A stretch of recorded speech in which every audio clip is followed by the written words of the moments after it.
ಅನುಮತಿ ನೀಡಬಾರದು, ನೀಡಿದರೆ ಗ್ರಾಮ ಪಂಚಾಯಿತಿ ಮುಂಭಾಗ ಗ್ರಾಮಸ್ಥರು ಸೇರಿ ಉಗ್ರ ಪ್ರತಿಭಟನೆ ಮಾಡುವುದಾಗಿ ಸ್ತ್ರೀ ಶಕ್ತಿ ಸಂಘದ ಸದಸ್ಯರು ಪ್ರತಿಭಟನೆ ನಡೆಸಿದ್ದಾರೆ.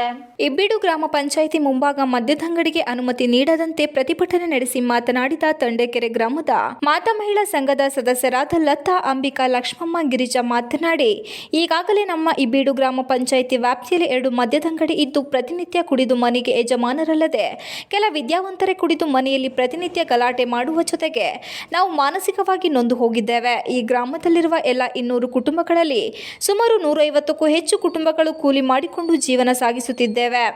ಕೂಲಿಯಲ್ಲಿ ಬಂದಂತಹ ಅರ್ಧ ಹಣ ಕುಡಿಯುವುದರಿಂದಾಗಿ ತಮ್ಮ ಜೀವನ ನಾಶವಾಗುತ್ತಿದೆ. ಆದರೂ ಸಹ ಮತ್ತೊಂದು ಬಾರ್ ತೆರೆಯಲು ಈಗಾಗಲೇ ಹುನ್ನಾರ ನಡೆಯುತ್ತಿದೆ.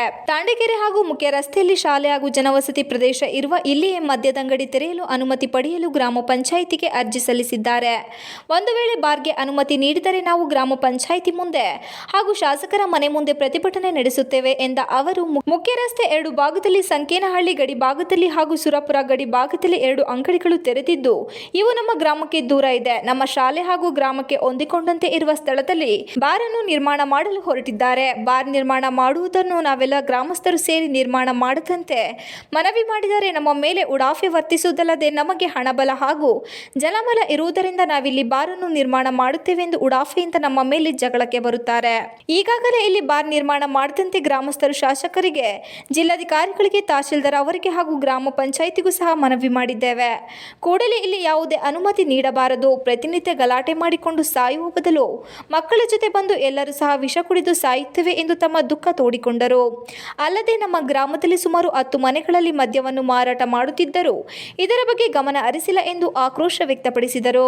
ನಂತರ ಮಾತನಾಡಿದ ಗ್ರಾಮ ಪಂಚಾಯಿತಿ ಅಭಿವೃದ್ಧಿ ಅಧಿಕಾರಿ ರವಿಕುಮಾರ್, ಈಗಾಗಲೇ ಗ್ರಾಮ ಪಂಚಾಯಿತಿ ಸಭೆಯಲ್ಲಿ ಗ್ರಾಮಸ್ಥರು ಮದ್ಯದಂಗಡಿ ಇಲ್ಲಿ ಯಾವುದೇ ಅನುಮತಿ ನೀಡಬಾರದು ಎಂದು ಮನವಿ ಮಾಡಿದ್ದಾರೆ. ಅಲ್ಲದೆ ಸರ್ಕಾರದ ನಿರ್ದೇಶನದಂತೆ ಶಾಲೆಯ ಬಳಿ ಜನವಸತಿ ಪ್ರದೇಶದಲ್ಲಿ ಅನುಮತಿ ನೀಡುವುದಿಲ್ಲ. ನಮಗೆ ಗ್ರಾಮಸ್ಥರ ನೆಮ್ಮದಿ ಮುಖ್ಯ. ನಾಳೆ ತುರ್ತು ಸಭೆಯನ್ನು ಕರೆಯುವ ಮೂಲಕ ಇದರ ಬಗ್ಗೆ ಚರ್ಚಿಸಲಾಗುವುದು. ಮೇಲಧಿಕಾರಿಗಳ ಆದೇಶ ಏನು ಬರುತ್ತದೆ ಅದನ್ನು ನಾವು ಪಾಲನೆ ಮಾಡುತ್ತೇವೆ. ಗ್ರಾಮಸ್ಥರು ಇಲ್ಲಿಗೆ ಬಾರ್ ಅವಕಾಶ ನೀಡಬಾರದು ಎಂದು ಮನವಿ ಮಾಡಿದ್ದು ಅದನ್ನು ಮೇಲಧಿಕಾರಿಗಳಿಗೆ ತಿಳಿಸಲಾಗುವುದು ಎಂದರು. ಈ ಸಂದರ್ಭದಲ್ಲಿ ತಂಡಕೆರೆ ಗ್ರಾಮದ ರೇಣುಕಾ, ಐಶ್ವರ್ಯ, ಲೋಲಾಕ್ಷಿ, ವಿಜಯ, ಸಿಂಧು, ಮಲ್ಲಿಕಮ್ಮ, ಜ್ಯೋತಿ, ಪದ್ಮ, ಸುಚಿತ್ರಾ, ಪಾರ್ವತಿ, ರೂಪಾ, ದ್ಯಾವಮ್ಮ, ಜಯಮ್ಮ ಇತರರು ಹಾಜರಿದ್ದರು. TV 46 Malenadu news, Belur. ಸಂಕೇನಹಳ್ಳಿ ಗ್ರಾಮದಲ್ಲಿ ಒಂದು ಬಾರ್ ಮತ್ತು ರೆಸ್ಟೋರೆಂಟ್ ಮಾಡಲಿಕ್ಕೆ ಒಂದು ಅರ್ಜಿ ಬಂದಿತ್ತು, ಅಲ್ಲಿ ಮಾಡ್ತೀವಿ ಅಂತ. ಈಗ ನಾವು ರಾಷ್ಟ್ರೀಯ ಹೆದ್ದಾರಿ, ನ್ಯಾಷನಲ್ ಹೈವೇ ಗೈಡ್ಲೈನ್ಸ್ ಏನಿದೆ ಅದ್ರ ಪ್ರಕಾರ ನಾವು ನಾಳೆ ಸಭೆನಲ್ಲಿ ಇಟ್ಟು ಅದನ್ನು ಚರ್ಚೆ ಮಾಡಿ ಮಾಡ್ತೀವಿ ಸರ್. ನಾವು ನಮಗೆ ಮುಖ್ಯ ಗ್ರಾಮನೇ ಮುಖ್ಯ, ಗ್ರಾಮಸ್ಥರು ಕೂಡ ಮುಖ್ಯ ಆದ್ದರಿಂದ ನಾಳೆ ಅದಕ್ಕೆ ಆ ಉದ್ದೇಶದಿಂದ ನಾಳೆ ಸಾಮಾನ್ಯ ಸಭೆ ಕರೆದಿದ್ದೀನಿ. ನಾಳೆ ಸಾಮಾನ್ಯ ಸಭೆಯಲ್ಲಿ ಅದ್ರ ಬಗ್ಗೆ ಚರ್ಚೆ ಮಾಡ್ತೀವಿ. ಕಾನೂನು ಪ್ರಕಾರ ಇದ್ರ ಕಾನೂನು ಅಡಿ ಬಿಟ್ಟು ಮಾಡೋಕ್ಕಾಗಲ್ಲ ನಾವು. ಕಾನೂನು ಅಡಿಯಲ್ಲಿ ಮಾಡೋಕ್ಕೆ ಮಾಡ್ತೀವಿ, ಇಲ್ಲ ಅವಕಾಶ ಇಲ್ಲ ಅಂದ್ರೆ ಕಾನೂನು ಬಿಟ್ಟು ನಾವು ಮಾಡೋಕ್ಕೆ ಹೋಗಲ್ಲ. ರಾಷ್ಟ್ರೀಯ ಹೆದ್ದಾರಿ ಇದು ಆಲ್ರೆಡಿ ರೋಡ್ ಆಗ್ತಾ ಇದೆ, ಆಲ್ರೆಡಿ ರೋಡ್ ಆಗಲೇ ಮಾಡ್ತಾ ಇದ್ದಾರೆ. ಅವ್ರ ಗೈಡ್ಲೈನ್ಸ್ ಏನಿದೆ ಒಂದ್ಸಲ ನೋಡಿ.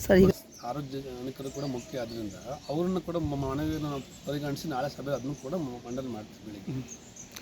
Okay sir. PDO ರವಿಕುಮಾರ್.